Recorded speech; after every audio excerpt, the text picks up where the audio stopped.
दीपक जरैबे तीरथ हम कबहु न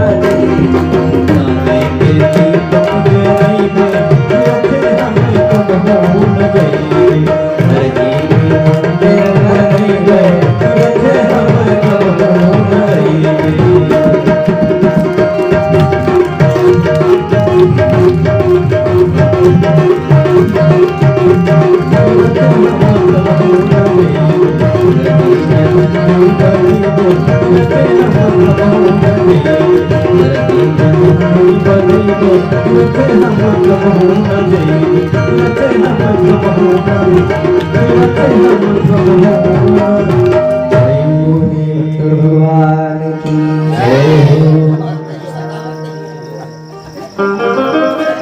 जो भी मिला है आप लोगों से ही मिला है। मीठी मीठी बोलिया की घंटी बजैबे ज्ञान की दीपक जरैबे तीरथ हम तो महाराज यदि कल्याण करना चाहे ना तो घर में भी हो सकता है, और नहीं करना चाहे तो ये चाहे जितना धोती रंगा ले, चाहे जितना साधु सन्यासी बन ले, से चंदन पोत ले, नहीं। महाराज परीक्षित जी गंगा तट पर आए हैं, और परीक्षित जी जैसे आए हैं इधर चारों तरफ बात फैल गई कि महाराज परीक्षित को श्राप लग गया है। तो सब लोग दौड़े दौड़े आए हैं। कौन कौन आया है कि पाताल नेत श्रीपाद मूलम पठन्ति वर्षेण प्रपदेर शातलम। अच्छा, इसमें आए बहुत लोग महाराज, यदि नाम गिनाया जाए तो बहुत लोग आए हैं। व्यास जी आए, पराशर जी आए, पुंडरीक जी आए, सब लोग आए हैं, लेकिन कौन नहीं आया है कि जिससे कल्याण हो जाए। जब सब लोग आ गए, अब महाराज परीक्षित जी बैठे हैं और एक ही बात सोच रहे हैं कि सब तो आए हैं, लेकिन कल्याण कैसे होगा। जब भगवान सुखदेव जी आए और वो नहीं आ रहे हैं। तड़प रही रे मोरी परदेसी अखियां, तड़प रही रे पिया परदेसी अखियां, आए न बालम करू सजनी,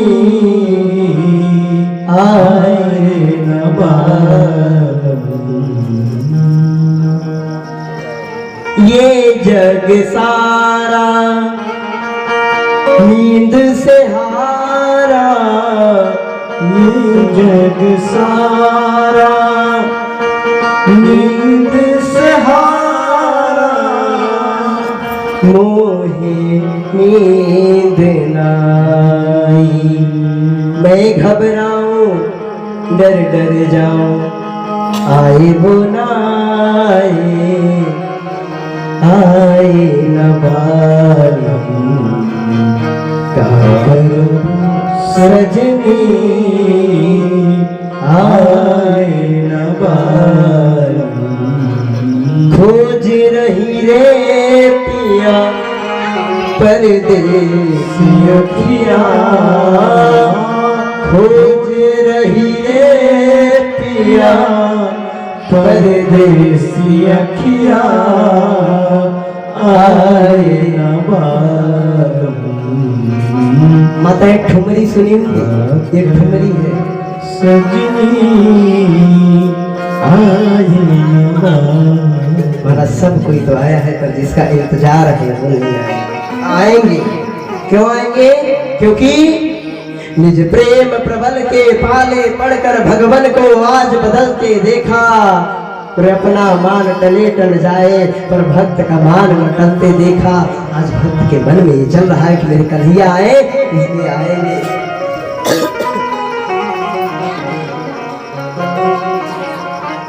तो घटना घटी है। कैसी घटना घटी? इधर जब भगवान आए तो कैसे आए हैं कि तत्रा भवद भगवान व्यास वहां पर स्वयं व्यास जी के पुत्र सुखदेव जी आए हैं। और कैसे हैं? तो 16 वर्ष की अवस्था है, एक लंगोटी पहने, केवल जो कोपीन पहने हैं लंगोटी, बाकी पूरा वस्त्र, कोई वस्त्र नहीं धारण किए हैं। आगे आगे चल रहे, पीछे पीछे लोग कह रहे नंगा बाबा आया। और आए लेकिन हमारा शरीर ऐसा है, इतना सौंदर्यमय शरीर है। आप उस झांकी को अपने मन में बताइए, सब लोग अपने अपने मन में इस झांकी को बताइए कि कोई 16 वर्ष का बालक है, गोरा शरीर है, बड़ी चौकस भुजाएं हैं, हष्ट पुष्ट है। आगे आगे आए हैं, जैसे सब लोग देखे कि सुखदेव जी आ गए। और क्यों आए हैं? क्योंकि सुखदेव जी सोच रहे हैं कि जब परीक्षित जी का जन्म हुआ था तो एक गुरुपुत्र, वो भी ब्राह्मण ही था, अश्वत्थामा ने ब्रह्मास्त्र का अनुसंधान किया था, तो मैंने गर्भ में जाकर रक्षा की थी। तो जिसके जन्म में मैंने रक्षा की थी, आज उसकी मृत्यु को मैं ही संवारूंगा। जिसका जन्म संवारा है, उसकी मृत्यु में संवारने खुद आऊंगा, इसलिए आए हैं। अच्छा, दोनों बार समस्या ब्राह्मण से ही उत्पन्न हुई है। पिछली बार ब्राह्मण था अश्वत्थामा, जन्म में उसने व्यवधान किया, मृत्यु में इधर ब्राह्मण पुत्र ने व्यवधान किया। तो जैसे आए हैं तो परीक्षित जी कहते हैं कि महाराज, मैंने सुना है कि आप 6 मिनट, एक गाय को दोहने में, गाय लगाने में जितना समय लगता है उससे अधिक देर सुखदेव जी कहीं रुकते नहीं है। एक गाय को लगाने में 6 मिनट का समय लगता है।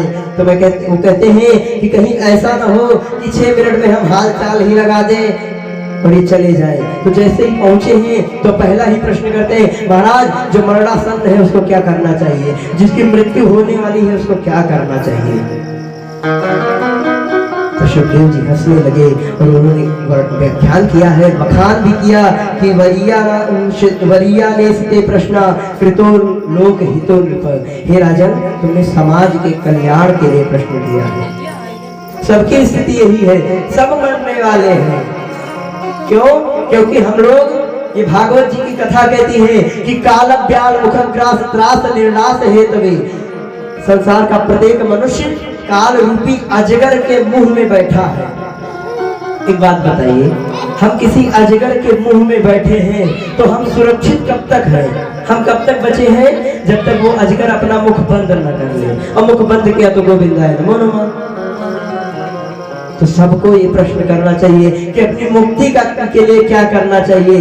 तो सुखदेव जी प्रशंसा किए हैं कि वरिया ने स्ते प्रश्न, बहुत सुंदर प्रश्न किए आप। क्यों? क्योंकि श्वास श्वास पर राम भज, वृथा श्वास जल खोए, और ना जाने किस श्वास को आवन होए।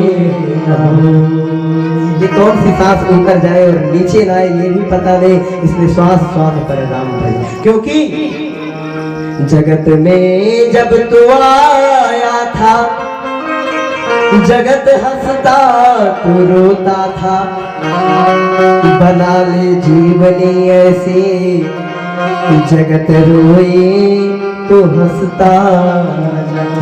महाराज अपने मृत्यु को संवार ली। और जब प्रश्नों को सुने हैं तो कहते हैं कि राजा, पहले भगवान की कथा को जानने के लिए परीक्षित जी कहते भी हैं कि शेष बातें तो बाद में हैं। महाराज, इन बातों से कोई कुछ नहीं होती। कोई कहता है कि लाओ मैं आपको अमृत पिला दूं, कोई कहता है कि लाओ आपका कल्याण कर दूं, ये दवा दे दूं, वो दवा दे दूं। तो परीक्षित जी कहते हैं ये दवा काम नहीं करेगी। अरे मुझे जलपान न कराओ, मुझे भोजन न कराओ, कोई मुझे कृष्ण की कथा सुना दो। मेरे चलने का समय हो गया है, चल रे हंसा अमर लोक को, यहाँ कोई नहीं अब तेरा। अब मेरे चलने का समय है, कोई जलपान ना कराओ, कोई मुझे मेरे गोविंद की कथा सुना दो, कोई मुझे मेरे कृष्ण की कथा सुनाओ, मुझे जलपान न कराओ। सुखदेव जी कहते हैं कि सुखदेव विराट रूप की मन में धारणा कीजिए। विराट रूप की धारणा करने के बाद, विराट रूप में है क्या? तो जब विराट रूप हुआ तो भगवान का जो पाद मूल है वो पाताल को कहा गया है।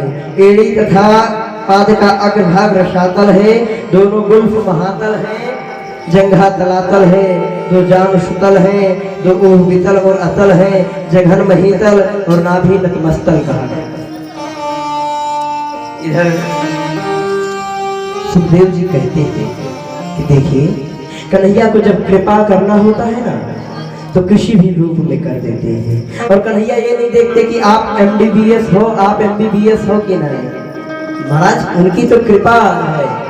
अरे वो तो इतने कृपालु हैं कि जब कुछ नहीं कहता ना उसको भी उद्धार कर देते हैं, उसका भी उद्धार करते हैं। कैसे? क्योंकि कहा गया है कि भगवान की कृपा में, उनकी करुणा में कोई कमी तो नहीं, कोई कमी तो नहीं, पात्रता में हमारे कमी रह गई, कमी रह गई। उनके करुणा में कोई कमी तो नहीं, सबका उद्धार करते हैं। व्याधस्या चरणो ध्रुवस्य चावयो विद्या गजेन्द्रस्य का जातिर्विदुरस्य यादवपते रुग्रस्य किं पौरुषम् कुब्जाया किमु तत्र रूपमधिकम् किं तत्सुदाम्नो धनम् भक्त्या तुष्यति केवलं परमया भक्ति प्रिय माधवा। भगवान को तो केवल भक्ति चाहिए, भगवान को तो केवल भाव चाहिए। महाराज भाव का मैं भूखा हो गए, बस भाव ही मेरा सार है। और भाव से मुझको जो भज ले तो भव से बेड़ा पार है। और भावना में भाव ना हो तो भावना बेकार है। भाव से मुझको जो भज ले तो भव से बेड़ा पार है।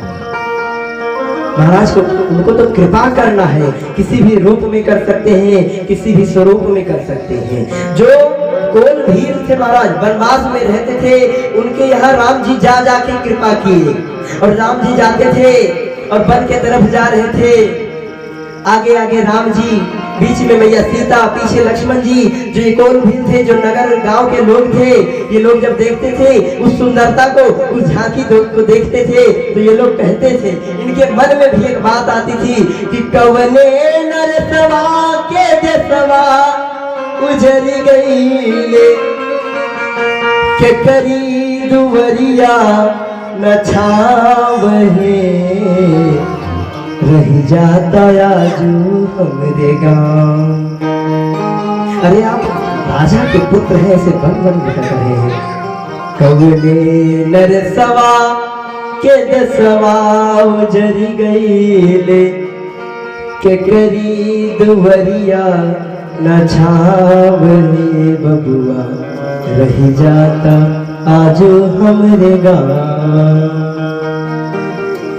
तो राम जी तो वो कोल भीलों को के ऊपर कृपा करने के लिए, बताइए, अयोध्या से चलकर गए वह कोल भीलों के ऊपर कृपा करने के लिए। और वो कोल भील कहते भी हैं कि अस हमार जाना सेवकाई ले न बासन बसन चुराई। अरे हम तो इतना नीच हैं कि ये तो कहिए आपकी यही बहुत बड़ी सेवा है कि आपके लोटा सोटा कमंडल छीन नहीं है। ऐसे लोग थे और भगवान उनके ऊपर भी करुणा करने के लिए गए। का जाति विदुर यादवपति, विदुर जी की कौन जाति थी? और जैसे विदुर जी का नाम सुने तो कहते हैं परीक्षित जी कि विदुर जी ये तो मेरे वंश के थे, इनके बारे में थोड़ा बताइए ना।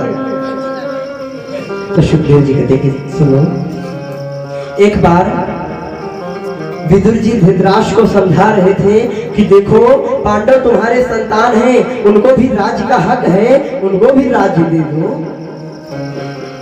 और ये जो दुर्योधन पैदा हुआ है ना, ये तुम्हारे घर का कलंक है और इसी के कारण सब कुछ बिगड़ जाएगा।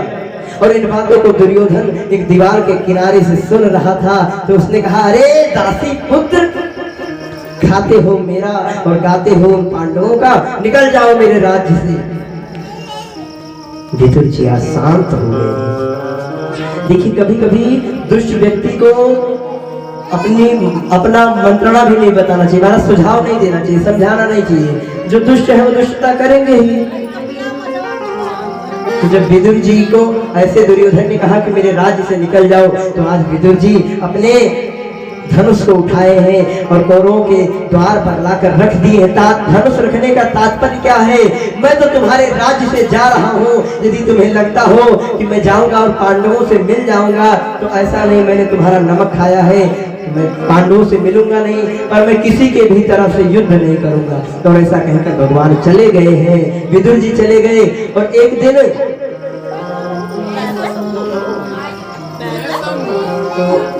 दिन विदुर जी को पता चला कि आज कन्हैया आ रहे हैं।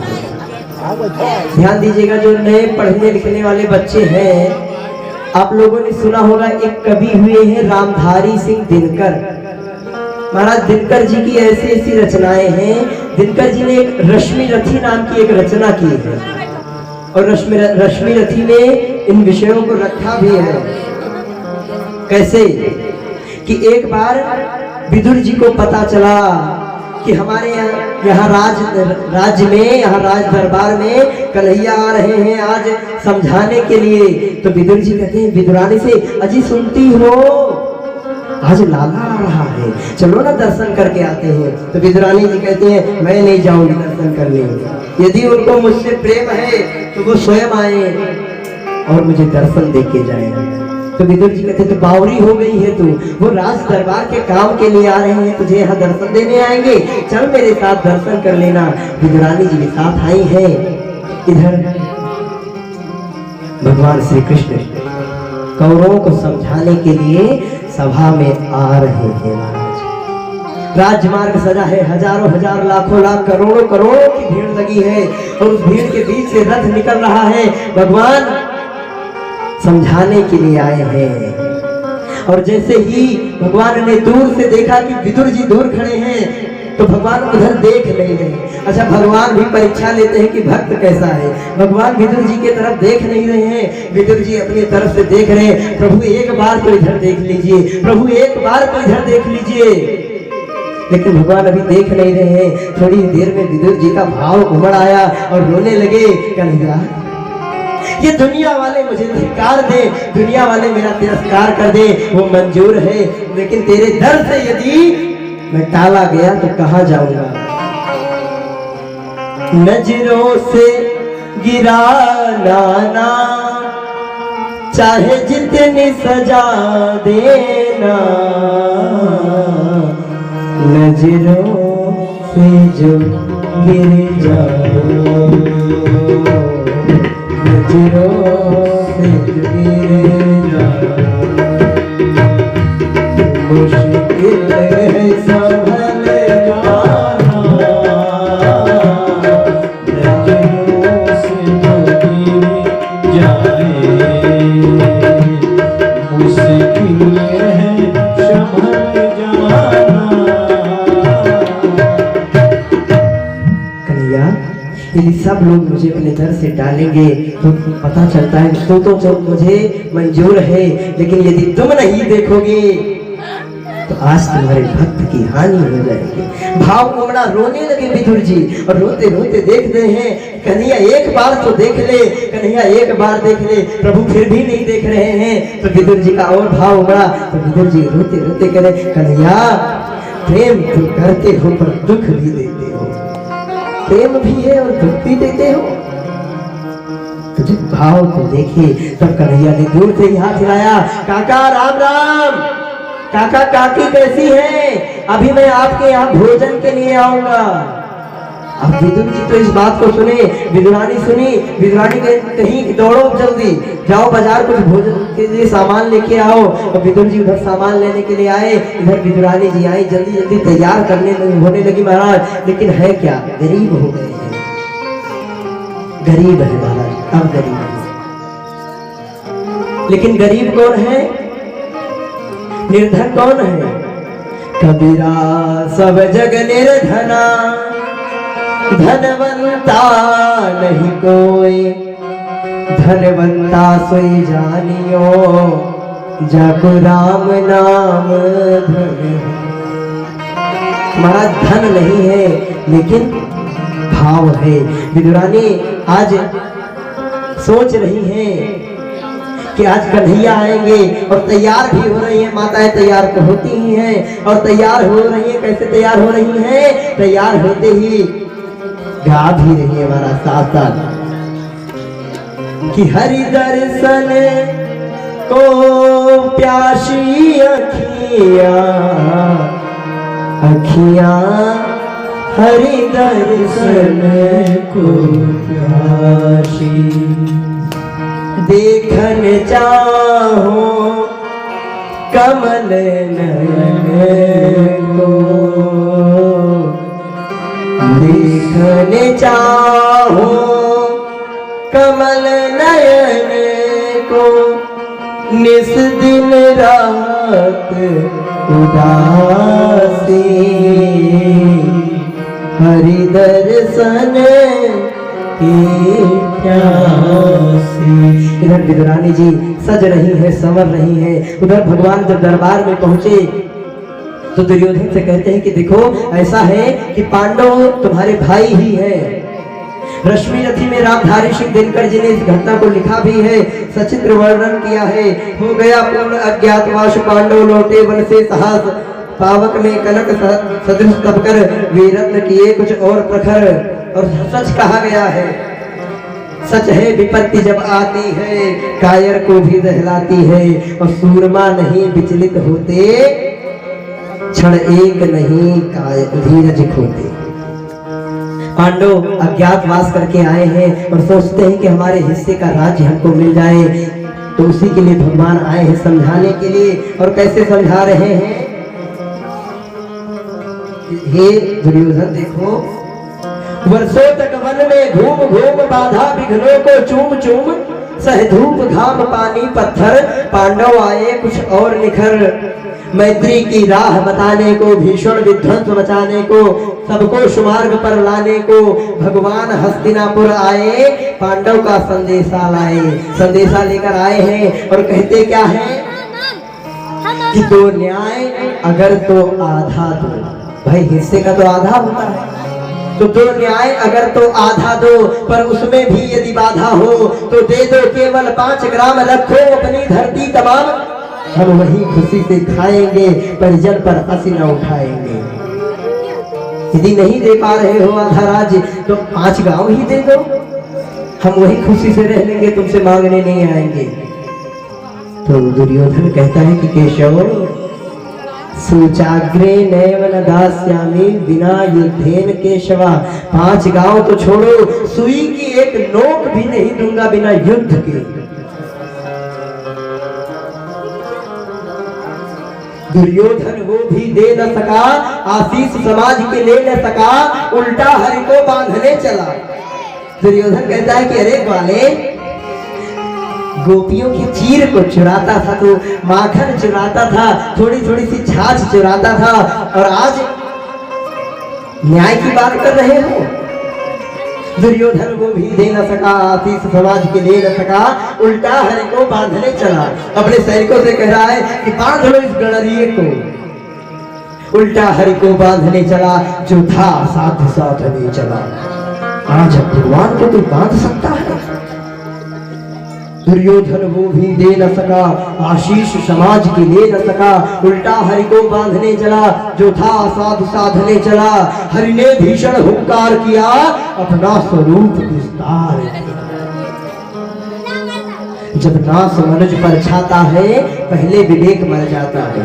विवेक नहीं रहा तो कह रहा बांध लो, और बांधने के लिए जैसे आगे बढ़े तो हरि ने भीषण हुंकार किया, अपना स्वरूप विस्तार किया।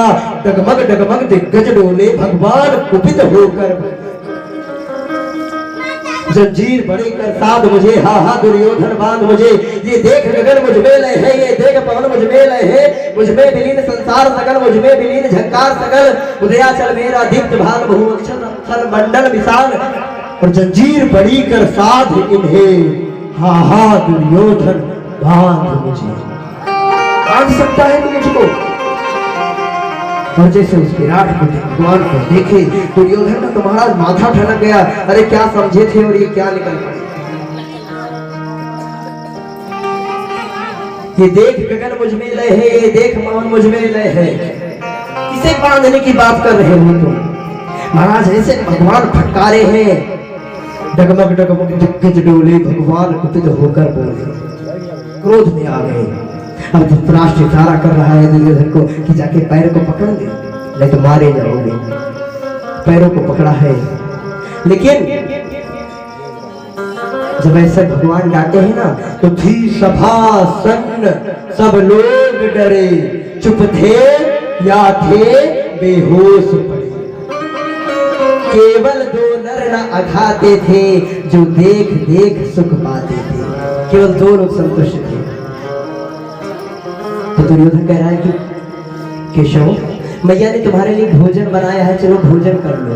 तो भगवान कहते हैं भोजन किसी के यहाँ दो अवस्था में किया जाता है, या तो हमको भूख लगा हो और या तो भोजन कराने वाले को श्रद्धा हो, और यहाँ दोनों नहीं है। और वैसे तो आज मेरे यहाँ निमंत्रण है, मेरा निमंत्रण है आज। तो पूछे कहाँ निमंत्रण है, तो कहते हैं आज विदुर जी के यहाँ निमंत्रण है। अब महाराज सब लोग चौंक पड़े कि जिसके खुद खाने के ठीक नहीं है, उसके यहाँ भगवान खाने के जाएंगे, उनके लिए जाएंगे, क्या खिलाएगा। मैं आपसे एक निवेदन करूं माताएं, आप लोग घर में रहती हैं, इस बात का अनुभव किए हो, जिस दिन रविवार का दिन हो, बढ़िया सुबह ही आप घर में झाड़ू पोछा सब कुछ कर ली है, बढ़िया फ्रिज में आपके मिठाई लगी है, सभी व्यंजन बनाए हैं, सारी व्यवस्थाएं हैं, उस दिन कोई नहीं आएगा। और पता चला जिस दिन आज छुट्टी का दिन है, आप भी कहीं गए नहीं, सुबह 10 बजे सो के उठे हैं, और घर का कूड़ा, पूरे घर में झाड़ू लगा के कूड़ा दरवाजे पर वैसे छोड़ दिए हैं, और घर में ना बिस्कुट है ना दूध है कि कोई आए तो पानी कैसे पिलाए। उस दिन आपका कोई न कोई सगा रिश्तेदार आ जाता है ना। इसे आज विदुरानी सोच रहे हैं कन्हैया, आज यदि मेरे पास भी सोने के पात्र होते तो उन पात्रों में मैं तुम्हें भोजन कराती। यदि आज मेरे पास सोने के ऐसे चांदी के सिंहासन होते तो उन सिंहासनों पर बैठाती, लेकिन आए भी बहुत देर कर दी। भगवान आए, दरवाजा खटखटा रहे हैं, विदुरानी जी स्नान कर रही हैं, काकी जी दरवाजा खोलो। विदुरानी को लगा कोई आया है, दौड़ी दौड़ी आई, दरवाजा खोली। महाराज गीले वस्त्रों में स्नान कर रही थी, उन्हीं वस्त्रों में निकल कर बाहर चली आई। अच्छा, कुछ ब्रज के संत क्या किए हैं इस चरित्र में थोड़ा सा महाराज वो अपने मन का जोड़े हैं। लोग कहते हैं कि विदुरानी जी बिना वस्त्रों के स्नान कर रही थी और भगवान के लिए दरवाजा खोलने के लिए बिना वस्त्रों के चली आई। विदुर जी धर्म है, और धर्म की पत्नी कभी इतना बड़ा निंदनीय कार्य नहीं कर सकती, क्योंकि सब माताएं जानती हैं कि बिना वस्त्र के स्नान नहीं करना चाहिए। विदुरानी जी वस्त्र पहनकर स्नान कर रही थी, हाँ गीले वस्त्रों में ही दरवाजा खोलने के लिए चली आई। और जैसे सामने कन्हैया को देखी है महाराज, इनकी सुंदरता इतनी प्यारी है ना कि सब रीझ जाए इन पर, और इनके ऊपर तो ऐसे रीझते हैं लोग। ऐसे ब्रज के संत कहते हैं, यदि नंदलाला तुम होते लली तो गले कट जाते करोड़न के। महाराज इतने सुंदर है मेरे कन्हैया, जिनकी सुंदरता का तो कोई वर्णन है ही नहीं। महाराज कौन वर्णन करेगा। और भगवान सामने खड़े हैं, और भगवान को सामने देखकर भगवान को जब देखी है विदुरानी तो कहती है कि कन्हैया, और भगवान कहते काकी मेरी तरफ देखो, लेकिन काकी किधर देख रही है, भगवान के स्वरूप को देख रही है। और कैसा स्वरूप है भगवान का, ब्रज के संत गाते भी है, हम चाकर जिसके हुस्न के, हम चाकर जिसके हुस्न के, चाकर जिसके हुस्न के, वो दिलवर सबसे आला है, वो दिलवर सबसे आला है। उसने ही हमको है बख्शा, उसने ही हमको पाला है, हमको पाला।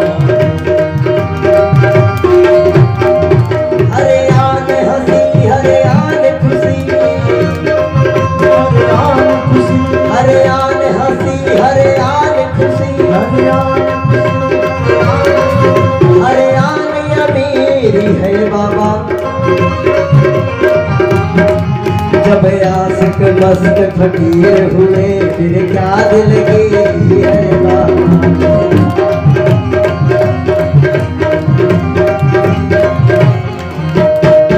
और भगवान का स्वरूप कैसा है, छबीला रंग रंगीला रंगीला वहाँ छैल जो छबीला सब रंग में रंगीला वहाँ चित्रकारी लगो चोरियों से प्यारा है माल गले सोहेला के मोती से तेजो है कान कुंडल मने मोहिला ने मुकुट देने वाला है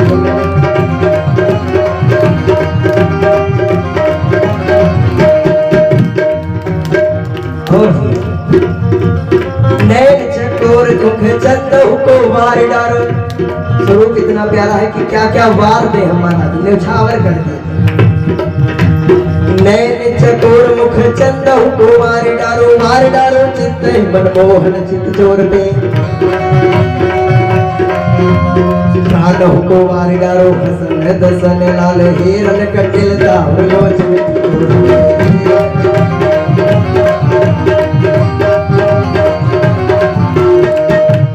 बार डारो मन ही मिलब सुअंगराम महल मिला रास रास की चकोर पे रास के चकोर पे अति सोगर बर सोहत त्रिभंगी लाल सब कुछ वार डारो नंद सब कुछ वार डारो नंद और उसमें भी मैं तो सब कुछ वारी डालूं नंद के किशोर पे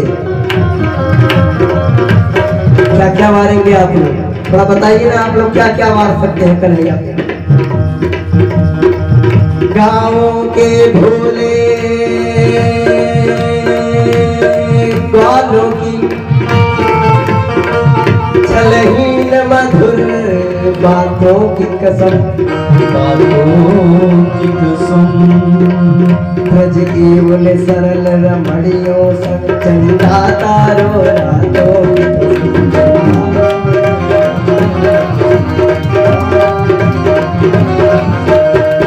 मुरली की कसक भरी तानों की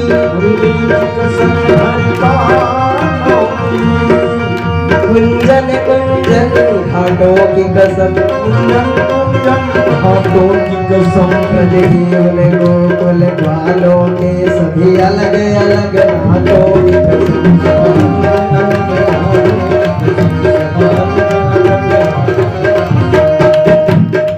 वही रस भरे साजा सावरिया वही रस भरे साजा सावरिया वही रस भरे साजा सावरिया वही रस भरे साजा सावरिया रस भरे साजा सावरिया नैनों में साजा सावरिया नैनों में समाजा सावरिया नैनों में समाजा सावरिया और आए भी हैं भगवान और आते भी हैं और होली आ रही है महाराज होली में ब्रज में तो महाराज भगवान आते ही होली मनाते हैं और भगवान आते कैसे हैं मकराकृत कुंडल छलकाते मकराकृत कुंडल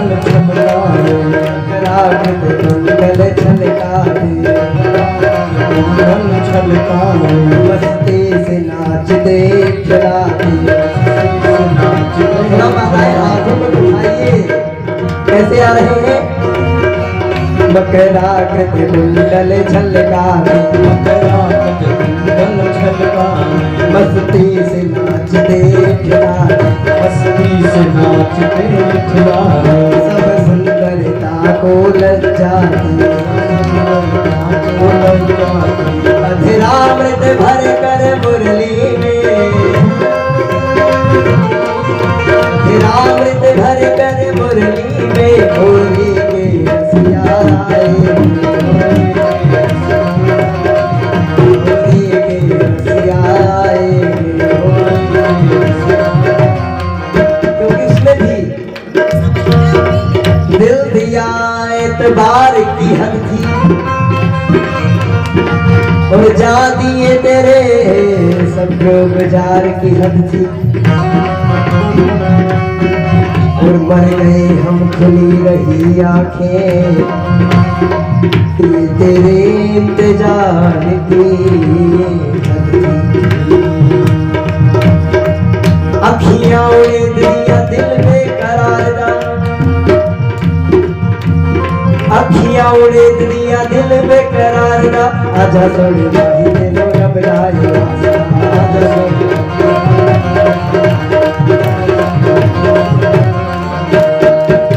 क्योंकि आजा सोने माही तेनू घबराए आना पड़ेगा महाराज। वो सितम पर सितम करते रहे तुम गर्दन नीचे किए रहना वो कह दे जियो तो जिए रहना वो कह दे मरो तो मरे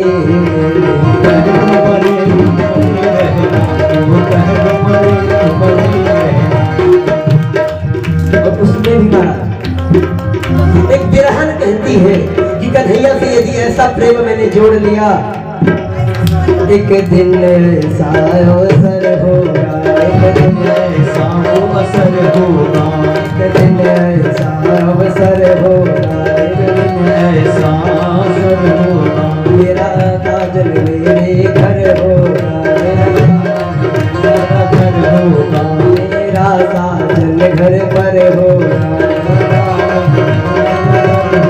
बिरहन का प्यार अमर होगा बिरहन का प्यार अमर होगा प्यारे का प्यार असर होगा असर होगा मैं हरि चरणों से लिपटूंगी मैं हरि चरणों से लिपटूंगी हरि चरणों से लिपटूंगी छाती से मुझे लगाए छाती से आशा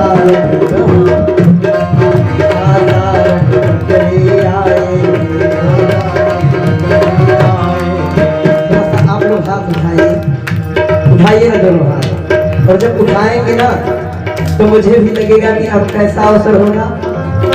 और यदि आपने इस तरह हाथ उठाया है तो मैं ये विश्वास के साथ कह सकता हूं कि आएंगे। और कैसे आएंगे? गैया होगी लोरी होगी गैया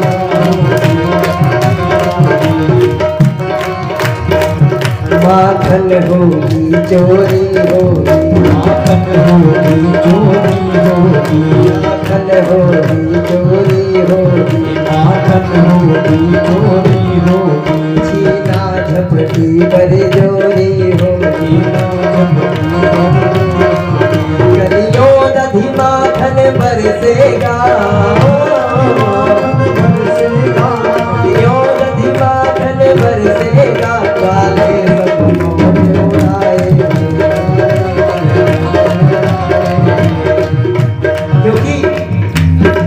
दर से हटती नहीं नजरे आजा दर से हटती नहीं नजरे आजा आजा दिल की पुकार पर आजा और देर करना तेरी आदत ही सही देर से ही तू मगर देर से ही तू मगर आजा देर से ही तू मगर आजा हे कमल नयन तेरी याद में ये नैन बरस से तरसते हैं मेरे कानों पे तरस खा जाओ कान्हा तेरी मुरली की धुन को तरसते हैं तेरी मुरली की धुन को तरसते हैं क्योंकि कन्हैया मेरे कानों को ये जो मेरे कान है ना तेरी मुरली की धुन को तरसते हैं और तू बार बार नहीं आता है सौगंध भी दे चुकी हूँ तब भी नहीं आया पुकारे सजना तो दौड़ कर आना मैं पुकारो तो कहना कि सुमिरन करो एक से मिलना एक से बहाने बनाना ये तुम उस्तादियों के दस्ते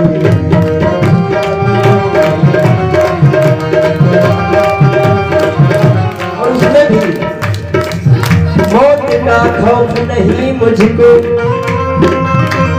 सैकड़ों बार मर के देखा है, तेरी चौखट पे कट के ये सर जो गिरे, तुम ही समझो ये सौदे सस्ते।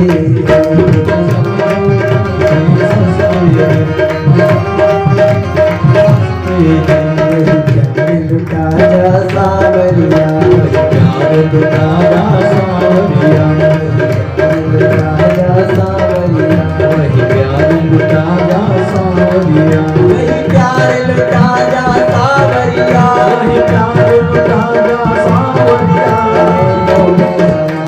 सावरिया नैनों में समा जा सावरिया, नैनों में समा जा सावरिया, नैनों में समा जा सावरिया, बाहों में समा जा सावरिया, बाहों में समा जा सावरिया,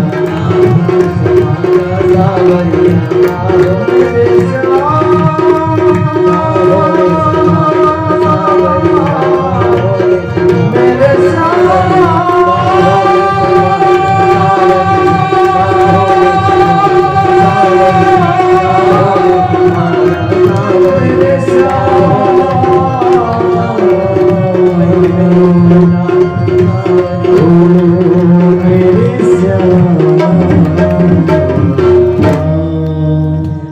भक्तवत्सल भगवान की जय हो। तुम ऋतुराज के राज कमल, मैं रस का लोभी भौरा, अपना लो या ठुकरा दो नाथ पर, जैसा भी हो तेरा।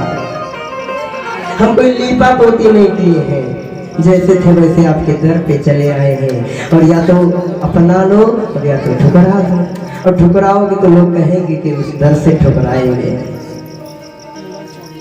कन्हैया विदुरानी के यहाँ आई है, विदुरानी बैठाई है और बैठा के लाड लड़ा रही है, लेकिन चौकी है क्योंकि उनको उम्मीद नहीं थी कि भगवान आएंगे, इसलिए क्या कर रही है, दरवाजे से हट नहीं रही। कन्हैया कैसा है तू, कब आया? कन्हैया कहते बुआ। काकी थोड़ा दरवाजे से हटिए तब तो मैं आपसे कुछ बात करूं, अंदर चलूं तब कुछ बात करूं। तो विदुरानी जी हट नहीं रही। 2 बार कन्हैया कहते अरे सामने से हटो, अंदर ले चलो तब तो कुछ हाल चाल पूछो, लेकिन इतना भाव उमड़ गया कि सामने से हट भी नहीं रही महाराज। अब तो कन्हैया किनारे से होके अब विदुरानी जी सामने से तो हट गई, लेकिन लेके गई है। अब सोच रही है कहाँ बैठाऊं कहाँ बैठाऊं, और उसमें भी हमारा संशय है, बैठाने का सोच रही है तो एक टूटी चारपाई है घर में। महाराज गरीबी बहुत बड़ी चीज है, जो गरीबी झेले हैं, गरीबी न दो महाराज, मौत दे दो तो ठीक है। ये विधाता किसी को गरीबी न दे, और उसमें भी गर गरीबी जो दे तो उसको बेटी न दे। बेटियों को तो गरीबी में महाराज कहा ही गया है। तो ये जो गरीबी है बहुत कुछ सिखा के जाती है महाराज। अमीरी में लोग ढूंढते हैं और गरीबी में सीखते हैं, लेकिन समान रहना चाहिए, गरीबी कभी भूलना नहीं चाहिए महाराज। जो खानदानी रईस है वो मिजाज रखते हैं नरमपना, और तुम्हारी दौलत तुम्हारा लहजा बता रहा है कि तुम्हारी दौलत नई नई है। विदुरानी जी सोच रही मैं अपने कन्हैया को कहाँ बैठाऊं, कौन से आसन पर बैठाऊं। एक ही चारपाई है, टूटी है, उस चारपाई को पलट दी है और उसी पर भगवान पर को बैठा दी है। खाने के लिए क्या लेके आऊं, घर में कुछ है ही नहीं। यहाँ माताएं कहती हैं कि भगवान साग खाए हैं, मैं भी इस विषय का समर्थन करता हूँ कि भगवान साग खाए, लेकिन ध्यान दीजिए आपके यहाँ कोई आएगा तो पहले आप उसको पानी पिलाएंगे कि पहले भोजन कराएंगे? पहले पानी पिलाएंगे। तो ये जो केला है ये फलाहार है और जो साग है वो भोजन है। तो जलपान के लिए केला लेके आई हैं, लेकिन आज भाव ऐसा उमड़ गया है कि कन्हैया के सामने केला को छील रही है महाराज, और केला छील के उसका नीचे गिरा दे रही है, जो गूंजा है वो नीचे गिरा दे रही है और छिलका कन्हैया को दे रही है। और आज वो कन्हैया जो 56 भोग खाते थे ना, वो आज केला के उस छिलके को खा रहे हैं, खाते जा रहे हैं, रोते जा रहे हैं और रोते रोते कह रहे हैं कि काकी कन्हैया केले कैसे हैं? तो भगवान कहते हैं काकी जिस दिन से मैंने अपनी मैया यशोदा को छोड़ा था ना, उस दिन से आज तक कभी पेट नहीं भरा था। ये केले इतने सुंदर हैं कि आज जाके मेरा पेट भरा। केले में इतने सुंदरता है महाराज, इतना मीठा है केला। छिलका खा रहे हैं और उसका बखान कर रहे हैं और ये छिलका खिला रहे हैं, छील छील के खिला रहे हैं, नीचे गिरा रहे हैं गूंजा और खिला रहे हैं छिलका। विदुर जी आए, उन्होंने देखा, अरे होश में तो आओ। होश में आई तो कहती महाराज क्षमा करिएगा भगवान, गलती हो गई। भगवान कहते नहीं, इस केले के गूंजे में उतना स्वाद नहीं आएगा जितना स्वाद आम के उस छिलके में आया था। हमारे संत जन इस भजन को गाते भी हैं कि सबसे ऊंची प्रेम सगाई। आइए हम लोग भजन श्रवण करेंगे, उसके बाद कुछ क्षण कथा और चलेगी, उसके बाद आरती। आप लोग आरती प्रसाद लेके अपने अपने घर जाएंगे। समय का हम भी ध्यान ही रखेंगे। महाराज कथाएं तो भी बहुत है, चरित्र तो इतने हैं कि कितना कहा जाए। सबसे ऊंची प्रेम सगाई, सबसे ऊंची प्रेम सगाई, सबसे ऊंची प्रेम सगाई।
भी आप बने हरियाली,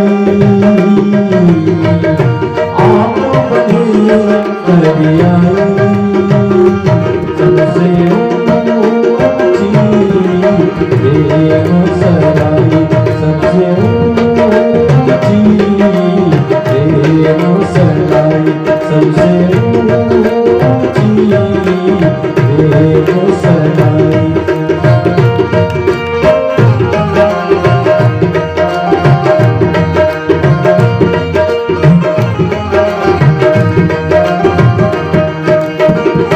ऐसी प्रीति बढ़ी वृंदावनी, ऐसी प्रीति बढ़ी वृंदावनी, गोपियन नाच नचाई, गोपियन नाच नचाई, सबसे ऊंची बेगूसराय, सबसे ऊंची बेगूसराय। दुर्योधन की मेवा प्यारी, दुर्योधन की मेवा प्यारी, सागे बिधुरी घर खाई, सागे बिधुरी घर खाई, सबसे ऊंची बेगूसराय, सबसे ऊंची बेगूसराय, सबसे ऊंची बेगूसराय, सबसे ऊंची बेगूसराय, सबसे ऊंची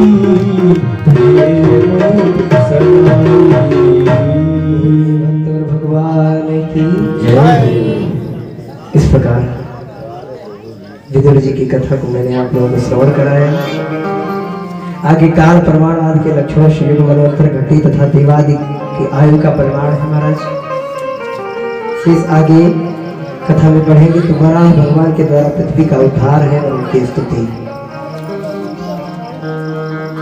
सुखदेव जी बोले कि हे राजन, पृथ्वी के चरित्रों की कथा मुझे कुछ श्रवण कराइए। जो पृथ्वी में कौन कौन आए। अच्छा, पहले पृथ्वी में मानसिक सृष्टि के ही चल रहा था, जिसमें इन लोगों की जैसे उत्पत्ति मतलब है कि जब हम अपने मन में कोई सोचे, जैसे आपने मन में लिया कि कुत्ता, तो कुत्ता उत्पन्न हो गया। मन में विचार आया कि बंदर, तो बंदर आ गया। इस तरह की सृष्टि थी। अरे तोता उठी लाइट पे श्रीमन्नारायण